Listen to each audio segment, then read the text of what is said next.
There is no easy way. We thought that every market is quite the same. You have the international chains, they have the warehouses. From the first meeting with the buyer, it usually takes 3+ years to get the product on the shelf.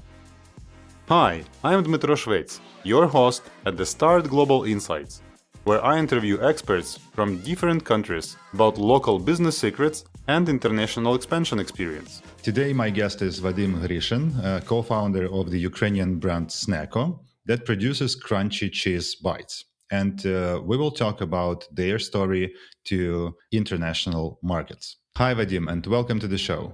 Hello, good to see you. Vadym, your story is quite amazing. So, in fact, you were quite quick of turning your sales from Ukrainian market to European.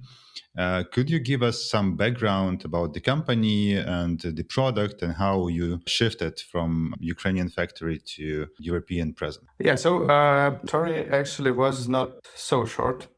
We started back in 2016 in Kharkiv, where me and my brother, co-founder Philip, we just wanted to diversify our efforts in business and to start a different company because we have no background in food industry, but we always loved cheese as a product. So the first idea was just to start a cheese production company, but then gradually we understood that cheese has the shelf life. It's not as product that we used to sell, and the transportation and storage should be at special conditions. So gradually we started to look for the technology of how to extend the shelf life of the product and how to make it shelf stable, and so we don't need to use fridge to store it.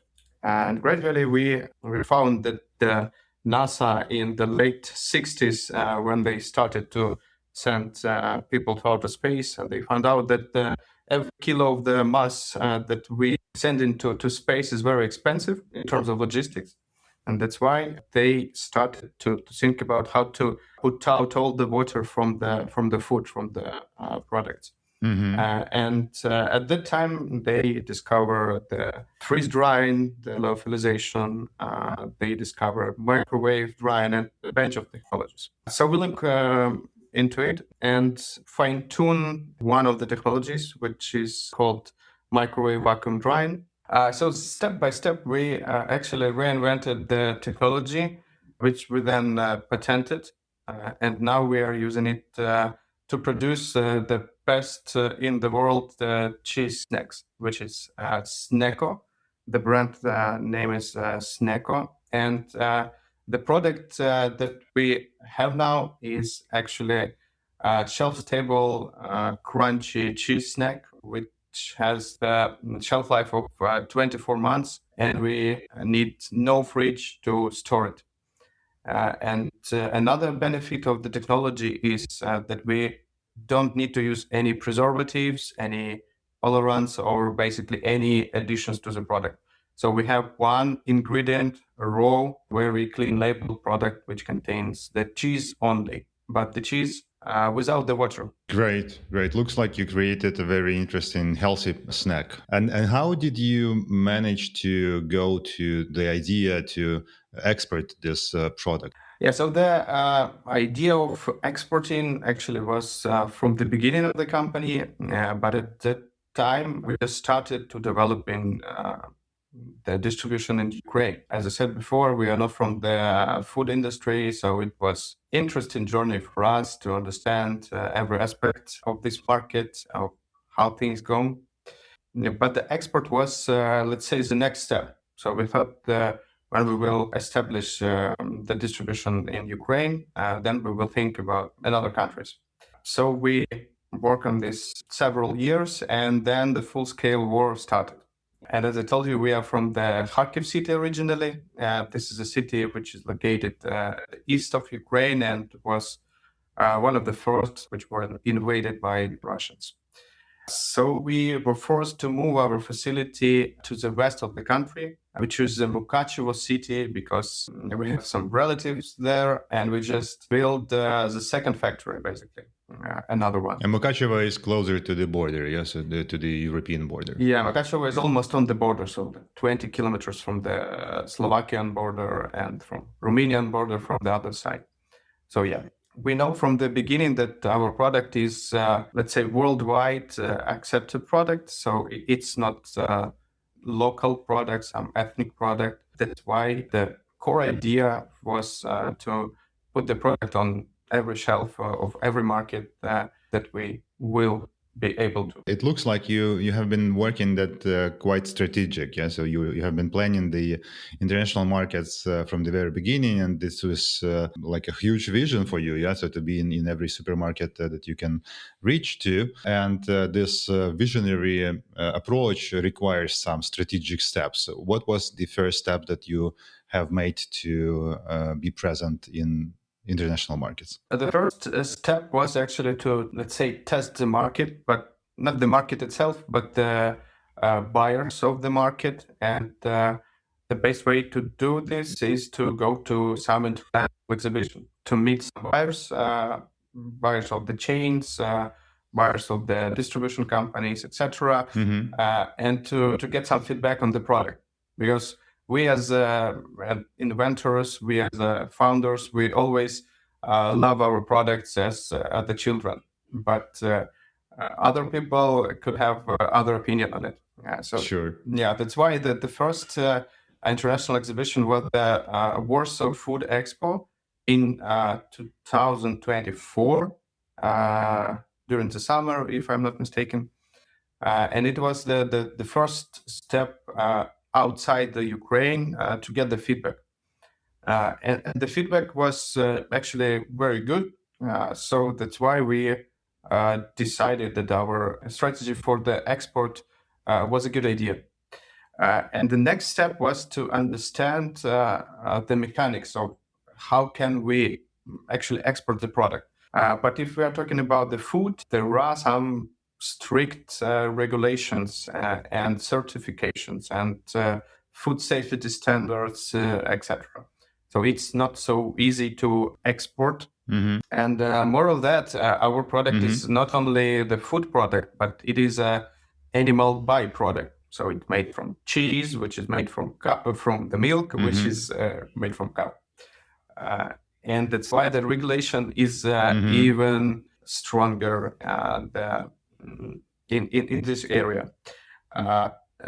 Just for our audience to understand, the European Union has so-called traces system, which is a complete list of the producers who are allowed to import animal byproducts to European countries. So it's not the standard, it's not the certificate, it's not some,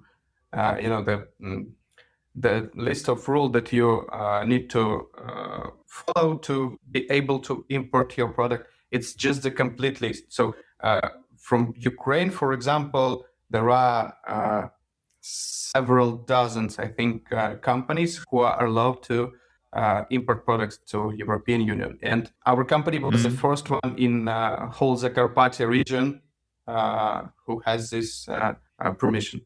So you need to be approved by European Union to be an importer of this kind of food. Yeah, and the process is very complicated and long. So it took us almost a year to complete all the procedures. How expensive it is? It's hard to calculate actually because it costs zero, but you need to implement some changes to your production facility to be ready to combine to finish the inspections, which are from the local level, then from the region level, then from the whole country national level, and then from European country to Ukraine to check the facility. Because of the war, we skipped the last step, So nobody from Europe come to our facility to check everything, but they asked the national, it called the Держпродспоживслужба in Ukraine. So the national government body that approves Yes. certification. Yeah. And they asked them to put on the body cams when they check the facility, and then they see all the video from the Europe, and then they say, okay, we saw enough. You will get the approval. And to understand the certification, have you chosen the countries or the markets before that, or you just decided that it will be European Union and then you checked the list of certification and allowances needed? It is actually the good question, because no, we at that time we have no strategic vision of the markets where we want to go, and we saw that Europe is close enough, like 30 kilometers.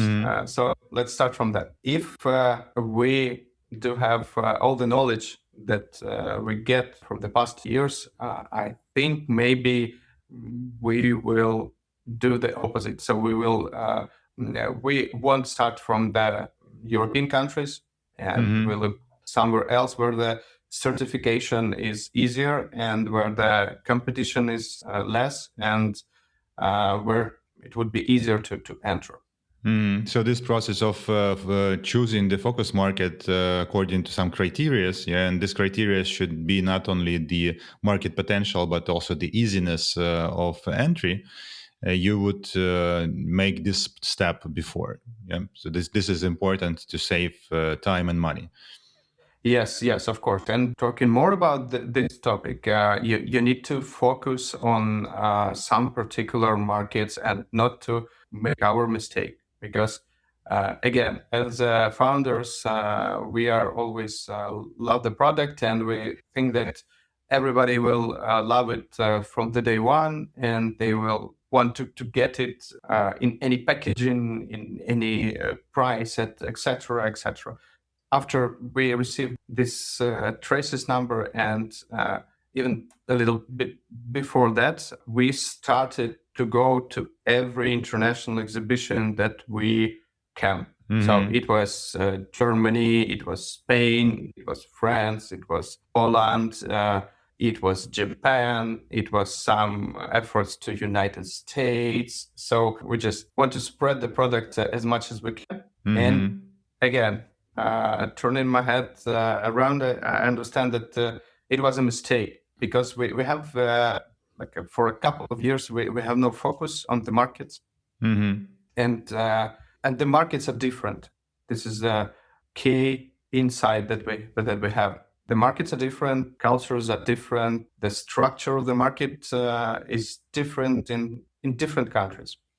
So that's why you need to understand the market before you even start to change your product for this market, because it is also a very important step. You cannot enter any market with the product that is selling good in Ukraine, for example, because I don't know that the American market wants a bigger pack size, and 28 grams, which we have, it is a small portion for American people. For the Polish market, or nowadays for the Slovakian market or the Hungarian market, the mention of Ukraine on the packaging could be a trigger factor of not accepting the product, even in like major international chains. So you need to balance all these factors. You need to understand them before you spend a lot of money for exhibitions. For example, we were in Spain at Salon Gourmet, I think that the name of the exhibition, the big one. But we still, after 2 years or 3 years, we have 0 clients from the Spain. But on the exhibition, it's like a great product, great idea, good looking packaging, but no deals in Spain, because no the product is not appropriate for the customers in that country. Talking about the exhibitions, and in what I hear a lot from the beginners, the exporters that just would like to get some sales abroad, they are expecting from Expo or from the trade show that they will go there and sell.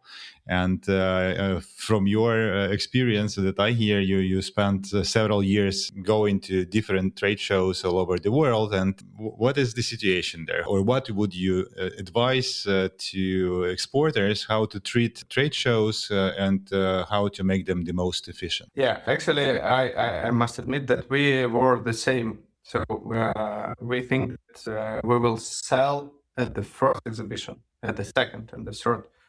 But it is not working like that. So you need to meet the buyer once in Paris, the second time in Germany, in Köln, for example, and the third time at some local exhibition. And then maybe you will get appropriate attention from this buyer. And at the exhibition, the game is just started. So you need to follow up the buyers with so much more information between the exhibitions. So you need to tell them about your success. You need to tell them about your entry into other markets, so, about the new products, etc., etc. So they just need to used to the idea that company is existing, that it is developing, and that it is a reliable partner. Because it is a very important feeling from our experience. You need to build trust with your potential client, and it takes time, and you cannot actually influence too much this process of getting accustomed to you. You cannot, some things just need time, and that's it. Yeah, because you cannot buy the trust. You cannot offer some great price to get trust. You just need to show buyers that you're attending several international exhibitions. You have the money first, you have the strategy. You are not the, let's say, 1-year company attending one exhibition and then disappear. So the Ukrainian companies actually has like a double trouble with this situation, because we have the full-scale invasion in the country, and so-called country risks are quite high. We are, as Ukrainian companies, need to make like twice an effort to get the trust from the European buyers. And talking about sales, so what are the countries that you are sold already now? So now we are selling in Germany, in Poland, in Slovakia, in Czech Republic a little bit. And one of the biggest market for us now is the Nordics. So the Sweden, and we are, let's say, in the conversation with Finland, with Norway. And what was the toughest market to enter? I would say Sweden, because it's quite unusual for our understanding. So again, I don't know if everybody do this mistake over time, starting to export, but we do. We thought that every market is quite the same. So you have the international chains, they have the warehouses, they have the buyers. You need to get the trust from the buyer, you need to sign a contract, and then you start selling your product. But a Swedish market, for example, it is quite unique because, first of all, their major chain is some kind of franchise, but without the centralized shipping from the headquarters. And that's why every shop owner decides what to sell by themselves.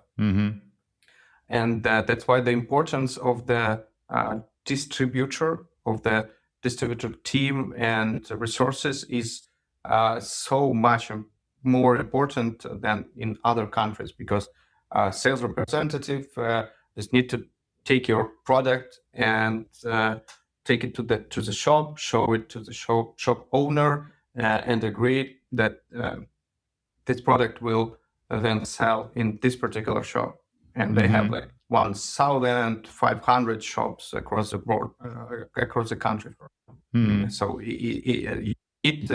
to get the reliable distributor who has the resources and the experience of doing such kind of efforts. In this case, when you found distributor that covers these markets, so in many cases people think that this is enough. So you are like selling to distributor, and then it is his case or her, so their case to distribute this product and find clients.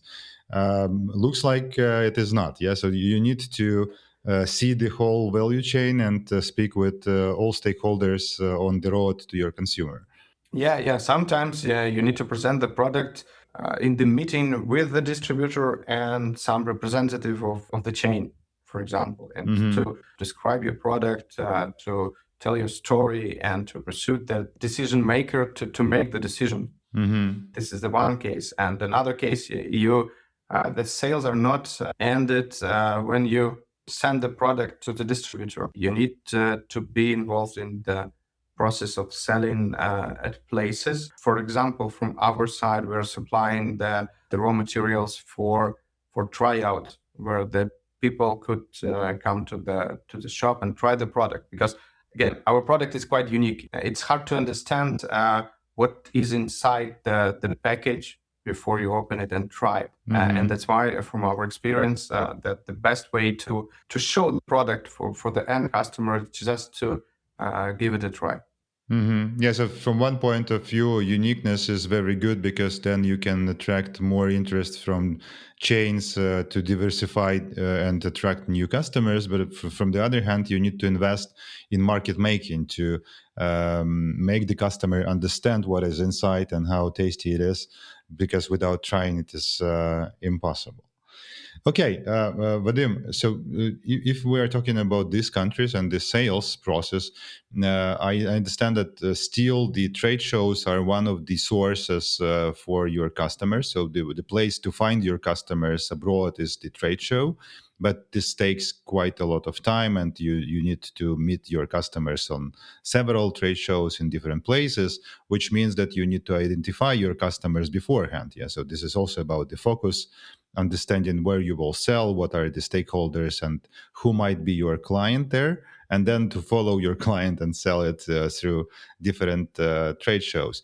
Apart from trade shows, what are the sales channels? What are the approaches? How did you sell and find your buyers and category managers in other countries?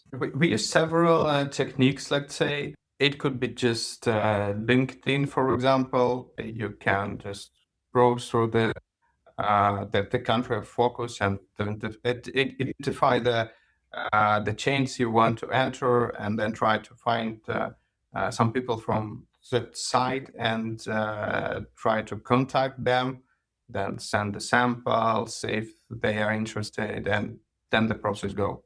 The other way is to talk with your, let's say, colleagues. We get some help from our colleagues who are selling different products to different countries, and they recommend us some distributors or some chains or some techniques of how to enter the market. Another way could be some, I don't know the exact name of these events, but there is some events where the organizers are inviting buyers of the chains to, let's say, it's like an exhibition, but a small size where you have only several dozens of the buyers of the chains and several dozens of the producers. And they are meeting in smaller rooms, and even before the event, everybody knows who will be attended. And so this is kind of a matchmaking event, like a matchmaking. Yeah? Yes, correct. How do you find them? Who is organizer, and how to find this type of events? So from our experience, there are some, let's say, commercial organizers. So you need to pay for it, of course. But they find the companies by themselves. So they find you, they write you an email or give you a call. So these are the local consulting companies. Yeah. So the Austrian consulting company, for example, organizing this type of event in Austria. Yeah. So that means that for them to find you and invite to this event, you need to be present in internet. So your digital presence should be quite good. I think they are going through the list of the exhibitors, for example, and this is actually the next way you can get the contacts as well. You as an exporter, because the list of the exhibitors usually contain some of the distributors or even the chains. Okay, so the trade shows, the LinkedIn, then this type of matchmaking events. What else? Cold contacts by the information you can find through the internet, through the some particular platforms, or from the again. You can just let's play this game. You decided that your target market is Czech Republic, for example. First thing I would do is to go to some statistic researches which are showing that the biggest chains, for example, in the country. And then you get the list of, let's say, 10 of the biggest chains, which are covering like 95% of the country. And if your product in these 10 chains, you get the market. So the task is done. And then you are trying to get the information about the decision maker from each of the chain by any channel you can. And you need to be creative. And then you can go to the LinkedIn, for example, and search for this particular person. But again, it's usually not working because everybody is the same.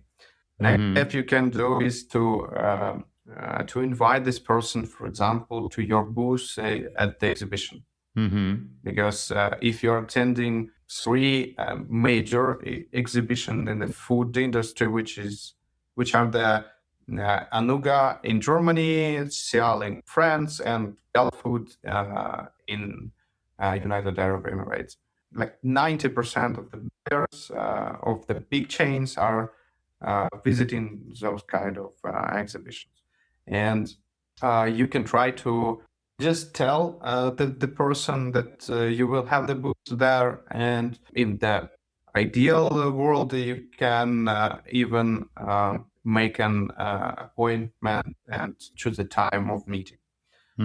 So in fact, you need to have a strategy that will allow you to get in contact with this particular person that represents the particular client that you have selected based on the prior selection of the market. And that's why this focus is very important, because your resources are very limited and you cannot do this with thousands of buyers. So you should be concentrated, and then you plan how to contact and communicate to this person from different channels.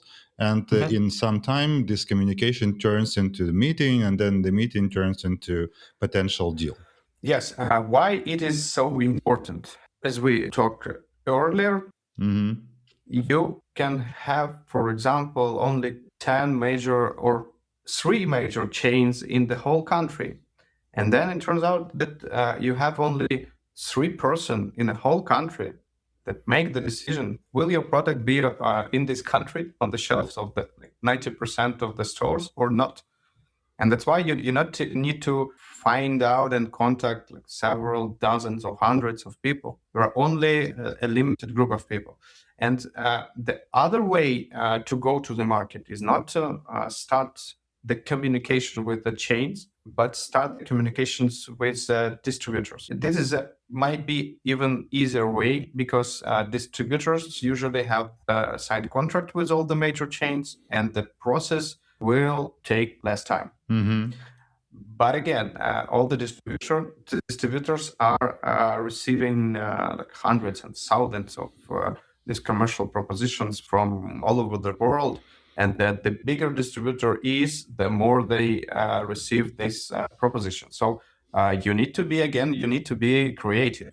You need, for example, to pack your best products in parcel and just send it to the office of the distributor or retail chain company with the marking of person's name that you find somewhere in link if they are not answering your question. And when they receive the box, it might change their mind. So again, you need to be creative, and all the easy ways are already occupied, and everybody do this.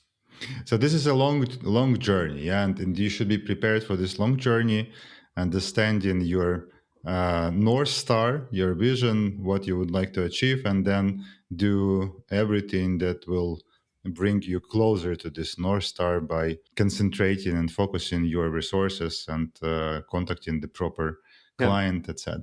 Okay. There is no easy way. There is no product, from my experience and the product that I see and the person that we met during the exhibitions who are producing different kinds of products from beverages to non-food. There is no product which sells itself by itself.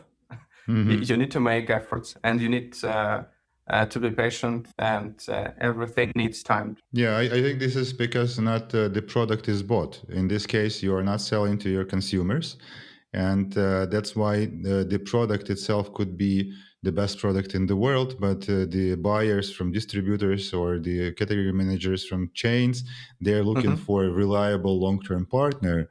And in fact, you are selling your company to them, and then you are selling yourself as a person to them. So at the end, you are selling, like you're communicating person to person, and this is always complicated. This is like a friendship. Yeah. So you should develop this trust, and only after that you can get some attention.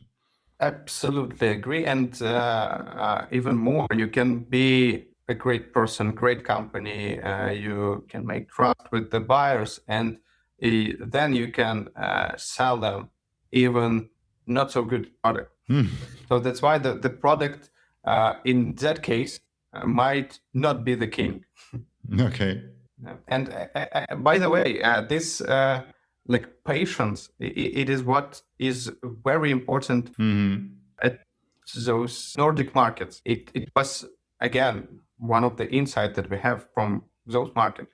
For example, just for reference, from the beginning of the conversation, from the first meeting with the buyer, it usually takes 3+ years to get the product on the shelf. Amazing. Because they are planning way ahead. They have like stable economy. They not need to be rushed as we are. And inside their culture, there is this patience. So you don't need to push them as hard as we used to, because they might not understand this. They are not used to this rhythm of the business as we are. Vadym, maybe several words or tips to the beginners in this international journey. What should one company that is going to be in the international market consider and prepare before they are starting this journey to these markets? So first of all, you need to be focused on something, on everything, basically. So you need to choose the focus product. You need to choose the focus market. You need to choose a focus buyer, and you need to make the strategy around this. So you if you choose a particular product, you don't need to go to the market with tens of different products. Just need to put the one first, and then gradually you can develop. The same with the countries, the same with the clients, with the buyers, with the partners.